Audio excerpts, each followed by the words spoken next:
Learn how to unlock your subconscious potential by rewiring your thoughts with self-love and hypnotherapy. Join us today with Tarla Makaeff's transformational journey. Welcome to the Courage to Be podcast. I'm your host, Tanya Vasallo. And each week, I will bring you amazing guests so that you can tap into the courage to break out of old patterns and live your soul's purpose. Before we get into this episode, if by the end you enjoyed it, please follow, rate, review, and share the podcast so we can reach more people. Because here's the thing, I'm on a mission to close the gender gap in the podcasting world so that more and more women's voices are heard. If you feel that this is something you value too, then please take action by rating, reviewing, following, and sharing the podcast. We can only do this together. Check out the link in the show notes to see how this is done. And make sure to stay until the end to claim some free gifts I have for you. Welcome back to the Courage to Be, where we have powerful conversations to transform our life and transform our business. And today we have Tarla Makaeff with us. Welcome, Tarla. Hi, how are you? I'm doing great. I'm excited for our call today and see where it takes us. Yes, me too. Thanks so much for having me. I appreciate it. So you're known as the copy queen and Beverly Hills hypnotist. Tell us a little bit about how you got into, how you claimed that title and what your journey is. Where did this all take you? Yeah, so, okay, for the copywriting, it started off back in the day. Well, I'll say long story boring. That's a way that I say things. Long story boring. I was actually trying to pursue acting right out when I got out of college. I was in a UCLA soap opera acting class of all places in Los Angeles. And I happened to meet my future boss there who hired me at a marketing agency. I had a degree in English with a writing emphasis. And I really was pursuing acting, and I had at one point been a film major even. But he said, hey, you can come work at this marketing agency. And that's how I kind of fell into copywriting. So I had the background of writing. And over the years, I went from 6 years in marketing agencies to 7 years freelance, becoming a 7-figure brand myself and earning clients between 8 and 9 figures with my copywriting for a lot of direct marketing near the end of my career, hence the copy queen. That's where that comes from. And with the Beverly Hills hypnotist, I kind of I have an online business, and I kind of decided to really look at what was the linking factor for me and for other people in success. And for me, I found it was really self-love. And I really felt I had a lot of that when I was younger, because even though my dad died when I was 1, I had my mom who was always telling me, you're the greatest, you're the prettiest, you're the smartest, you're the best, on repeat, and really building up my sense of self-image. And that is how I was able to even leave this marketing agency and transition in this huge copywriting career. But years later now, I've always been into self-development. I, had become a life coach, and then hypnotherapy was interesting to me because I lost my mom, unfortunately, 10 years ago. And because of that, it did crush my self-esteem, because she was no longer there to tell me how amazing, how great I am. And when you have that, you don't realize how much it really builds you up, right? And so I have no family. And so that's kind of how I started searching for hypnotherapy. And then I started doing hypnotherapy sessions on other people and became certified through Marissa Peer and rapid transformational therapy. I love this story, and I want to, because you kind of glanced over the copywriting and you've given us the condensed version, which I completely understand, but I want to dive deeper into it, and we'll get into the hypnotherapy aspect of it too and where you're at right now. But so you say, randomly got asked to be a copywriter at this marketing agency, and then did amazing, and then took off and did your own freelance business and turned it into a 7-figure business. Tell us a little bit more about that, because that is not an easy thing to accomplish. You are in that top 1 to 3% of entrepreneurs, and especially female entrepreneurs. And that's why I don't want to glaze over that. I know maybe that was part of your past, so it's kind of oh, okay, yeah, that's just part of my story. Let me tell about it.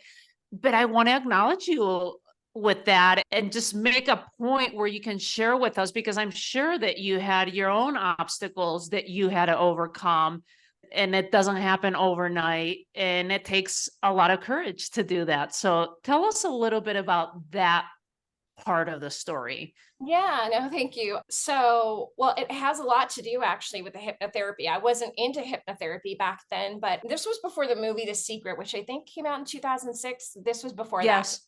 And Mhm. I just was really into self-development, I think because my dad passed away, and I was always wondering why. And I had this sadness from that, not having had him. And so I was always, since I was a teen in these bookstores, Barnes and Noble, looking in the self-help section. So wherever I got this idea, I don't remember exactly, but I was working at these marketing agencies. I was 6 years into it. I was just unhappy. I didn't want to work for someone else. I didn't feel like I was being treated the way I should be. I was the only copywriter in the second agency, and they were, earning millions of dollars. And here I was, earning a little meager salary. At that time, I had gone from I started at 33,000 about, and I was like at 55 now. So, I mean, to be the only copywriter, that's not a lot of money. And then they're making millions of dollars. So I'm thinking, there's something wrong with this picture. So I just wrote affirmations. I found this book. I found evidence that it could be possible to be successful as a copywriter, because you're right. I think now I know that I accomplished something huge, but sometimes I forget how huge it was, because now I see online copywriters and people are struggling to get one job. And I'm thinking oh my God, I really did make a big career out of this. And the way I did it is I found this book by Robert Bly. It said how to earn $85,000 a year as a freelance copywriter. They updated it to $100,000 a year. And I read that. I'm like, okay, now I know it's proof that I can make at least $85,000 as a freelance copywriter because someone's done it. So then I did affirmations that I listened to. So no, I just want to make very clear to your listeners, no hypnosis, because you can't listen to hypnosis when you're driving. They were just simply affirmations. I am a successful copywriter. I'm a successful copywriter earning $85,000 a year. I'm, a freelance copywriter. I did a melange of that, or melange, whatever, an assortment. I'm speaking half French here. And I listened to that on the way to work and on the way back every day. And I listened on a cassette tape, just so you have an idea of how old this is. I love it. I love it. Where there's a will, there's a way. You Yes. heard it on your cassette tape. And probably for at least 3 months, I'd say between 3 and 6 months. I feel like it was more like 6 months. I just listened to that every day. And then one day I kind of had a last straw at this job, and I felt like I was being treated like a child. As an employee, sometimes people want to have control over you. And I didn't like it. And I planned on quitting, but not that day. And it just gave me, I don't know. I just was like, I'm quitting today. And I went right in the office. I didn't even plan it. And I'm like, I'm leaving, I'm quitting, I'm not respected here, whatever, I'm not appreciated. It's not that they didn't respect me, they didn't appreciate me. And, my boss always had to at the time you would correct, I mean, with AI, this is funny to discuss now, but they would correct writing. She used a red pen, and she always had something to mark wrong, change my copy, even though she always said, I'm not a copywriter. I'd like to be a copywriter like you, but she always makes a change. And I felt deep down, I even doubted my copy at one point. There must be something wrong with me. There's always being something edited, but I don't know. I still had this belief in myself from those affirmations. I just quit on the spot.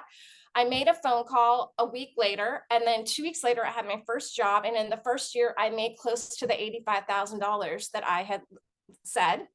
And then the following years was six figures. The following year was multiple six figures. And then it just grew in a 7-figure brand overall. So, and then I went on and I did this for 7 years freelance. And then my mom became ill, and I left then to become a caregiver to her, and things transitioned in my life. But yeah, that is how now I teach online business, also because I have this marketing background. I love hearing the story, because I think auto suggestion, and that's exactly what you were doing. And, from the hypnotherapy, now that you're tying them together, but it seems like you were already doing it without having the studies or whatever. And I think that's fabulous that you first decided to find evidence, and second started doing the affirmation. So I want to tap into that a little bit, because I'm a big believer, and I talk this with my clients, and we've talked about this in other moments on the podcast, that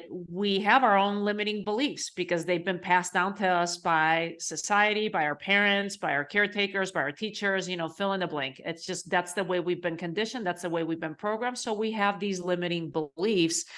And it's not until we start questioning them and asking questions, like you did, being curious, like, oh, well, how is it that I'm only making 33,000 and then it's bumped up to 55, but these people are making millions? And then there's a book, so you started questioning it, and then you start finding the evidence of it, of just like, there are people out there, copywriters, that are making 85,000 plus.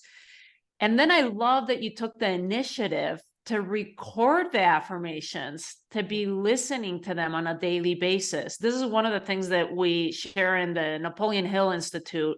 We actually have, with coaches, we do auto-suggestion programming too. We have these, we've been working with a hypnotherapist there, and she creates these auto-suggestions. But I want to hear from you, Tarla, like, because you still hadn't studied any of this.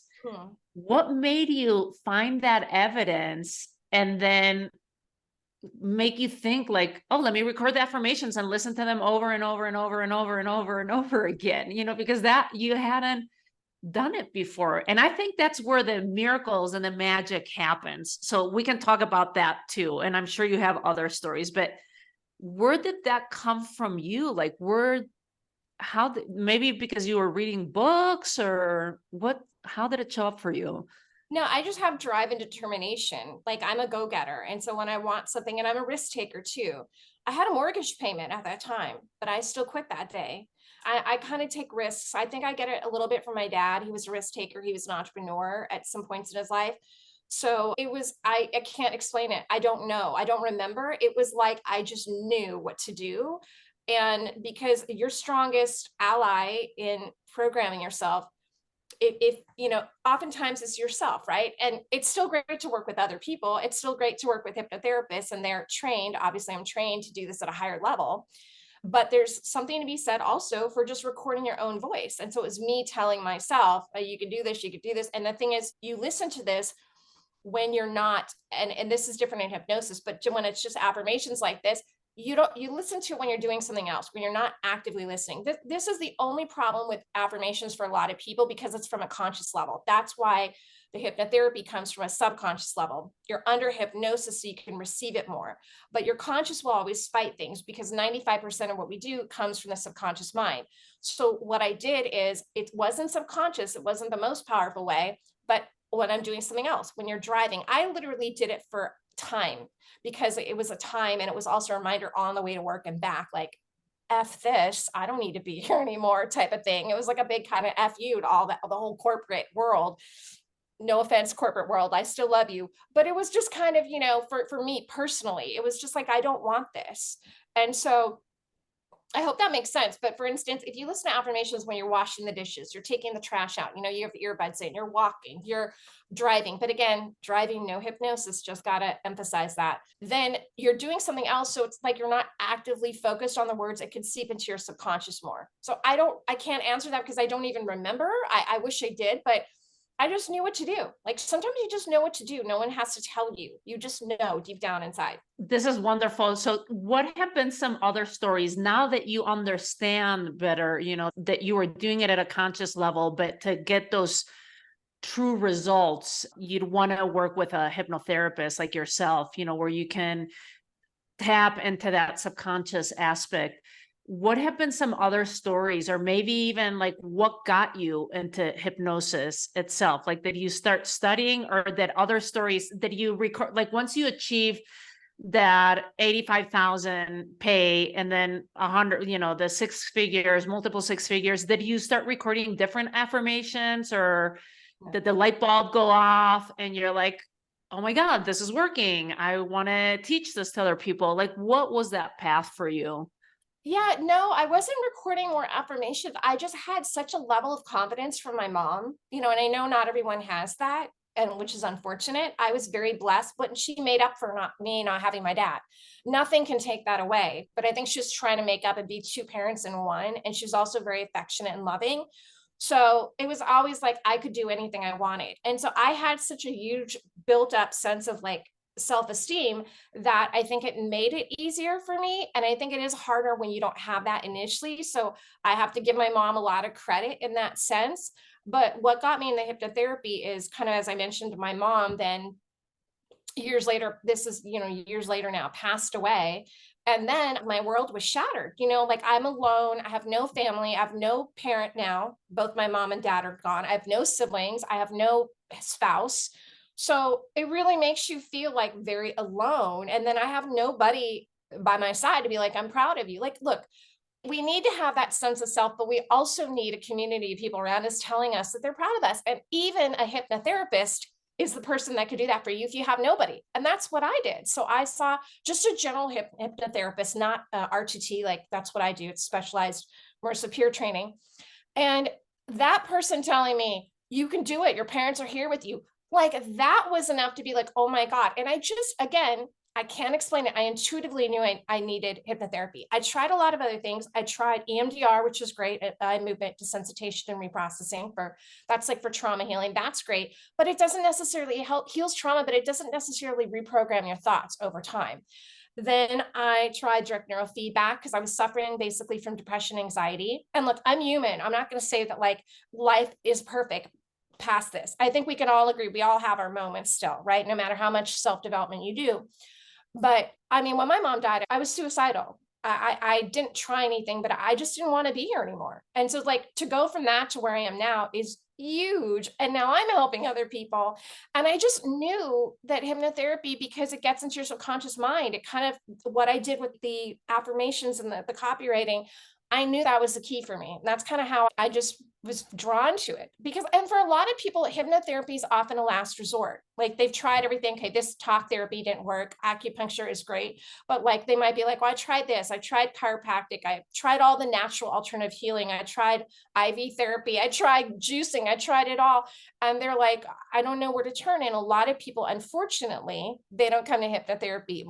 Closer they go at the very end when they've like, okay, I've tried everything, nothing's worked, I'm gonna try this. And that's kind of, yeah, that was kind of my story too, why I did it, to kind of build my self-esteem back up and have that person telling me you can do it, because my mom was no longer there. I appreciate you sharing that vulnerability, and then also your level of awareness of just realizing like, wow, I did have that self-confidence. I did have that because I was passed down from my mom. Yeah. But I'd say you're one of the rare people that have that, and you're so lucky that your mom gave you that as a gift, and so what would be some tips to someone that might be listening that did not have that encouragement from their caretakers, their parents, anyone else, maybe they were told you're not good enough. That's one of the main beliefs that I see, Yeah. you're not big, tall enough, young enough, old enough, fill in the blank, you're not something enough.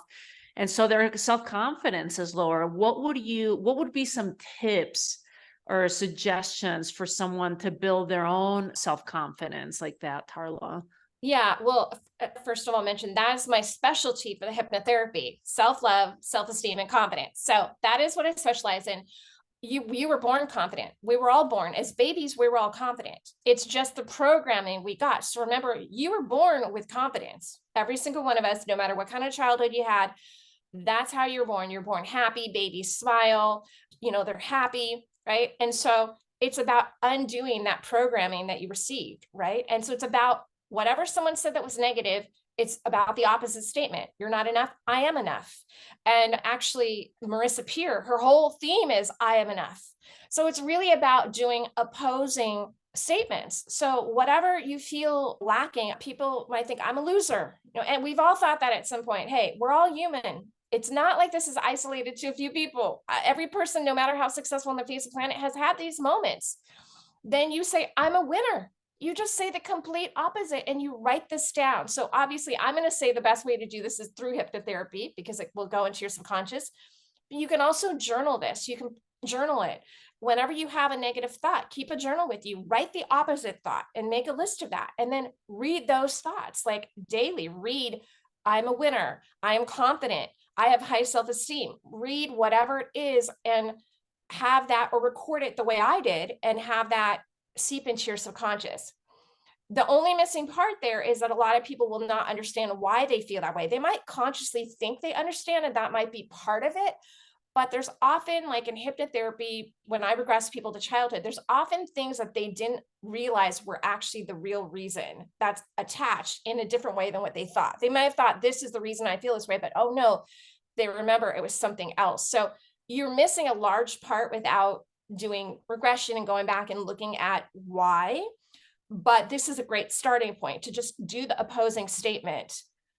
That's a great way to start to whatever someone says negative to you or to yourself, because we're the most self-critical, you say the opposite. I love that. And at the same time, from the listener's point of view, what if they're saying, but I don't believe it? Like I'm writing down, I'm good enough, but I don't believe it.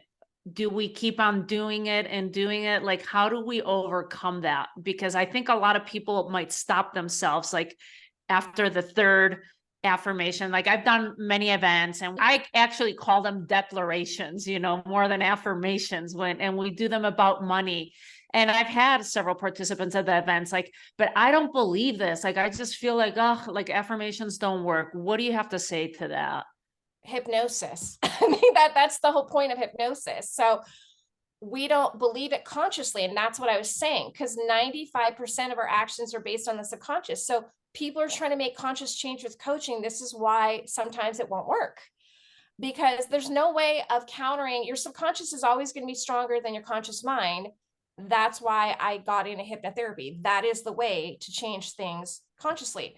Now, another way that you could try on your own is if you record those affirmations, like I said, you can listen to them in the twilight stage as you're falling asleep, because you're more suggestible then, or as you're kind of waking up. If you're just starting to wake up and you just hit your record or hit your button on your phone, whatever, something you recorded, and you're still in that kind of twilight stage of waking up. You can listen to stuff when you sleep. So your mind is open to suggestions when you're sleeping. If you think about it, if you hear something drop in the house in the middle of the night, you're sleeping, it wakes you up. That's because your ears are always open for business. They're always listening. So you can play them then, and you can try that. But this is the exact reason. What the question you just asked is the exact reason why I got into hypnosis, because yes, affirmations won't work if you are, and I don't want to say that to discourage anyone. It's just a fact. Like if your subconscious is saying so much of the opposite, it's going to win. It's the stronger of the two. This is why you've got to get into your subconscious mind. But this is a good starting place, at least to start, right? It's better than doing nothing. But also the brain learns by repetitions. This is one thing Marissa Peer talks about. And so if you repeat these affirmations over and over, or you listen to them over and over, like let's say someone tells you over and over as a child, you're not good enough. You're not good enough. You're not good enough. You hear it on repeat in the background. Even if you're not even listening and you tune them out, your mind is listening, your brain's listening. And that's how people develop low self-esteem. They're told over and over that they're good for nothing. If you're on repeat telling yourself you're amazing, you're fabulous, you're the best, you are phenomenal, then over time, now this is not something that happens overnight. For instance, I have people listen to the recording for at least 21 to 30 days. This is 30% of the session I do. 70% is in the session, but 30% is listening. So this is not something where you snap your fingers and it's gone overnight, right?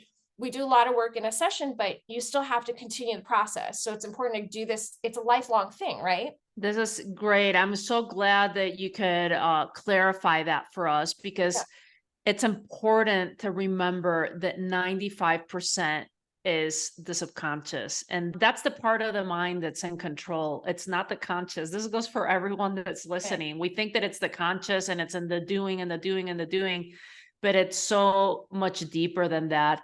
Can you do self-hypnosis, Tarla, or no? Or do you need to work with someone? Do you mean if I do it, or just just people in general? Like, can someone anybody do self-hypnosis once they learn how to do self-hypnosis, or like once they learn how to do hypnosis of some sort? Yeah, absolutely. People can do self-hypnosis. Of course, if you're working with a hypnotherapist, it takes it to a whole other level, because you can't guide yourself through regression. You can't do that yourself. Like someone has to do that for you and guide you. And you're the one doing the work, but they have to guide you through that. So what you could do is you could do transformation recording. So when I do a session with someone, it's a 2-hour session because a lot comes out, and I do only 1 to 3 sessions with most people. It's very, very quick and very transformative. So at the end, I do a 15 to 20-minute transformation recording. Now, that is the part that I give to client. That is the part you can essentially do on your own. When you do self-hypnosis, you can basically listen to a recording. Now, the first hypnotherapy session I ever had with someone who was a general hypnotherapist, that's what she did. She did coaching with transformation recording, but it wasn't as strong because coaching again is conscious. And look, I love coaching, so there's nothing wrong with coaching. I'm a coach myself, so I want to be very clear, I'm not dogging coaching. What I'm saying is it's great to start with the subconscious mind, and then you bring in the conscious mind. So you combine them, but you've got to get the subconscious first, because otherwise consciously you're going to continue repeating the same patterns if you don't change what's in your subconscious. So you can do the transformation part, right? But again, that's just a small percent of what would happen in an actual hypnotherapy session. So, but you could still get some results, but it's important to get to the meat of the matter and why this is even happening to begin with. Because once you can break free from that, uncover those lies, basically, reframe them, then the transformation happens. But if you're going straight to the transformation, you're missing a lot of the piece of the puzzle, if that makes sense. Yeah, it makes total sense. And I love that you're not ditching coaching and the conscious work, because I think it's a combination, like you're Yes. saying, and I think Yes. that's great. But I agree with you. I think we have it reversed. Like all these years, coaching and all these different things. It's like we've been in this conscious place of how we're supposed to do it versus let's start with the subconscious first and then go into what we're supposed to be doing once we detangle that. This is fascinating. So what are some stories, Tarla, that you might have that are your own or clients or even within your training, like peers that you might have had? Because I'm a big believer that when you work with the subconscious mind and you're reprogramming like this, like even when you did it without even having your title of hypnotherapy, that you just walked in and quit without even knowing. I believe that the synchronicities start happening and things happen in weird, magical ways. Can you give us a couple stories, either yourself or clients, that after doing a little bit like a session or two, that things change for them? Because you also mentioned that your sessions are pretty fast. Yeah. Okay. So, well, I'll just say for myself, I'll speak about myself first. When I had my first RTT session, I released more junk and trauma than I ever imagined was still in me. And look, I had done years, decades of self-work and personal growth. It's not like I've never done anything. So of course you would see that. And that is what shocked me. And so it was really able to help, get me back to the place that I was. Like essentially, even though my mom's not here, it's like an extension of her. It's the next best thing. And so it was really able to just flip my mind. I mean, there were times, despite having been so positive and built such a huge business, there was a time, so I'll just share this, after when my mom was dying, we had extended family who we visited throughout the years in another country every couple of years, and they basically abandoned us. And, I had this abandonment issue from losing my dad at one, even though he didn't abandon me, he didn't purposely die, but, you feel a sense of abandonment, and I felt it all over again. And so I had a real disdain for them at one point. Like I really was sad at first in the first few years, and I was alone as a full-time caregiver. There was no help. My mom wasn't in a home. I didn't have help at the home. I was doing this. It's tremendously overwhelming, and people will not understand unless they've ever been a caregiver, with absolutely no support. There were no Facebook groups at the time. There was nobody for me. So this family wasn't there for me. And I was very, very sad in the first few years. In the last year, I became angry because, they say anger is power. Anger doesn't make you bad. I heard this somewhere, so I can't claim it. Anger doesn't make you bad. It makes you a badass. Because as long as you turn it around and don't stay angry, but anger really came into the play at the very end. And then I noticed after that, I had this negative self-talk towards them. And I noticed walking around my house, just like being angry. And I was able to release all of that. And that also affected my self-confidence, because I thought, God, my own family that we visited all these years, they can't even be there for us. Like they don't care about us. That affects your self-esteem. So I was able to release all of that in that session. And in general, what RTT has done for me is it has gotten me back the place that I was, because I got to a negative point when all this stuff happened and then my mom died. It's a lot of stress, and it can really, when you're alone to deal with all this, it can take a toll on you. And then depression, anxiety, it can switch your thoughts from positive to negative. So it basically reframed my thoughts back to the positive. And it's like magic. Okay, I say it's like magic, but it's really science. There's a science behind it and hypnotherapy, and there's studies, and people don't realize this, from top, Ivy League universities. But it just, what's magical about it for anybody, not just me, is it flips your thinking like overnight, because you listen to this stuff. And when you're listening to someone tell you positive things, even if it's not yourself and it's a hypnotherapist, you just, hello, you suddenly feel magically positive. And it's just, you know what I mean? It's on repeat in the background. And so, background of your life. Well, really, you listen to when you're laying down and when you're sleeping, but that's what I mean. And even when you're sleeping, it's in the background. So yeah, that's how it personally affected me. And then I've seen, like, even though I target women in my, I work with women in my online business primarily, and that has been my audience. I love working with men in hypnotherapy, because men are, I feel like, so deserving, and kind of, they're not used to showing their emotions because they're taught as little boys not to show their emotions. And so one really memorable guy was just, like a lack of confidence in business success, even though he had a lot of success, very similar to me. And just, him telling me, like, just the relief, like, he was kind of scared at first, but the release that he got and how it just changed his frame of mind. But he said, like, I've told you things I've never told another person in my life.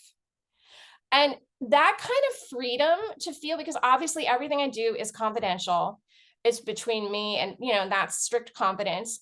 And so he just was able to, like, release all this, again, I call it junk, and come to a new place. And it felt so freeing for him. And he was able to go on and completely change his mindset and just be a light again. And so there's all the stories basically sound the same, because they're always the same. They're always about someone, they had money blocks, or they had a fear of public speaking, or they had, an issue with business success, or a relationship issue with their sibling. And just by listening to these transformative recordings and having the sessions, they're able to flip the script and just feel so much happier. I have tons of these testimonials on my website, thebeverlyhillshypnotist.com. They're all there. I even have audio. When people come right out of hypnosis, you can hear the change in their voice. So you guys don't hear what they sounded like at the beginning of the session, but they've given me permission, obviously. But right after they come out of hypnosis, I have some clips of people, what they sound like. It's like a different person. It's like, oh, and they say a weight's been lifted off my shoulders. It's just, there's something about unleashing this, and then also getting that positivity spoken into you with, by the way, in hypnosis, I use the client's words. It's not me saying, if they say money block, I don't say, oh, everything you touch turns to gold. That's what I would like someone to say to me, but I don't say that to them. If they say, whatever, I'm the star of the show, or whatever they say, I use their words. And that's what also makes it extremely powerful. This is great. I so love this topic. And I actually have known of Marisa Peer for years, and it's on my to-do list of just, I want to get trained as well as a hypnotherapist with her. But for those that have never heard of Marisa Peer and this type of training, can you talk to us a little bit more about it and what you found was different and why you liked it, and the rapid transformation? What are it's rapid transformation therapy, right? Is what she calls it. Hmm. So yeah, tell us a little bit more, Tarla, of like what you saw with it and why it's different than maybe other ways of doing hypnosis. Yeah, so Marisa Peer is a world-renowned, award-winning hypnotherapist. She actually was featured as the hypnotherapist on Mind Valley. So she's really, really big. From Britain, she's been called in Britain, Britain's top therapist. And she's just, like I said, won tons of awards and been doing this for 30, 35 years. And is fabulous. She's, been on all kinds of shows, and Lewis Howes and all these people. Her technique, rapid transformational therapy, what's different is I call it hypnotherapy on steroids, So, which it really is. It's just when I compare the session I did initially with the general hypnotherapist to what I do now, it's like 9 day. You can't even compare the two. And really, once people do a session, they go, wow, they didn't know what to expect. And I can't really adequately describe it because you have to experience it to really understand it.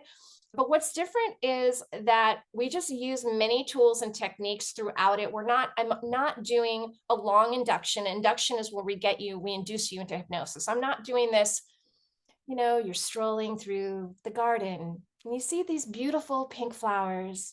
As you keep walking, the sunlight is dancing in the greenery, whatever, right? And so that's not what I'm doing. I have some hypnosis recordings like that. That's great. But this is a long way, usually 30, 40 minutes of leading you down a path of relaxation, which is great. Relaxation is fabulous. But what we're doing is we're doing a quick induction. We do it by having you roll your eyes up. It's the same thing you do when you go into REM, into sleep at night, which people don't realize you roll your eyes up when you're sleeping. And so that gets you quickly into hypnosis. It's a relaxed, natural state. There's nothing scary about it. There's no mind control or anything like that involved. It kind of feels like meditation. And so we're inducing hypnosis very quickly and we're going straight into regression. So I'm not wasting time. And then after that, depending on what the client's situation is, I have different tools that I use, but we start, like I said, by uncovering what is the real issue. So you may think, oh, well, my lack of confidence is related to, I don't know, if this kid bullied me in school, but then you could see, oh no, it was actually related to something that my sister once said to me. Scenes will come up. So we'll do 3 scenes, sometimes 4, and then we'll reframe all that. But there's a lot of tools in between. And then once we reframe it, we'll do a transformation. So it's an entire process that's customized, this bespoke process to the person, but it just uses neuroscience, NLP, psychotherapy, CBT, and hypnotherapy. And that's why it's way more powerful than just hypnotherapy. We're using a lot of different techniques combined into one. So, and it works on neuroplasticity, that changing your neurons and the pathways, your neural pathways. That's great. Thank you for that explanation. What would you, and you're saying that when you're working with your clients, it's like a 2 or 3 session type of thing? Yeah, so now everyone's different, so we can't make any promises, but usually we say 1 to 3 sessions. So it could be 1 session that someone needs, it could be 2, it could be 3. Now, if it's something that's been existing for longer, they might need more than that, 4, 6. But what I can say is in RTT, it's about a quarter of the sessions you'd need with a general hypnotherapist, because 1 to 3 is really for a general hypnotist is like between 4 and 12. So you'll see some that will say you need 12 sessions. No, you don't need 12 sessions in RTT. You can have 12 sessions. I have a year-long package. There's 1 session a month. And hey, there's nothing bad about that. That's absolutely amazing because you just get more benefit. But it is a very rapid way, hence the name rapid transformational therapy, of making change and huge change. And so everyone's different on what they'll need. And we kind of have to get into the first session to see. And, so then I also have a package that has a coaching session in it, but I have these longer ones, 6 and 12 months, and they include coaching, what we're talking about. So we incorporate the hypnotherapy with the coaching. And so you're combining it. So yeah, I mean, that's kind of how it works. That's fabulous. Thanks for that. And what's your vision with hypnotherapy? Like, what do you see for yourself, for the world? Like, what would you like to share about it? I just think everyone needs self-love. And that's the most important thing. I believe the root cause pretty much, and I didn't mention that RTT's root cause hypnotherapy. So that's the difference. We're getting to the root cause, not just giving you a pretty transformation. But I believe that every problem imaginable stems back to self-love. It really does. If you have love for yourself, nothing is impossible. Everything's possible. It's when we lack confidence, self-esteem, that is pretty much the root of any problems in business. A lot of people, they do all the techniques and strategies, and in online business, I see that over and over, and they're not succeeding. It's because businesses and life is 80% mindset, right? And mindset, you can't have the right, my saying is, you can't manifest unless you have the right mindset. And you can't have the right mindset unless you emotionally heal. And that's where the hypnotherapy starts. And the mindset is the coaching. And then the manifestation is your fabulous life thereafter. This is fantastic. Where can people find you, Tarla? Yeah, so my main website is tarlamakaeff.com. I know that's a lot. It will be put somewhere because the spelling of my name.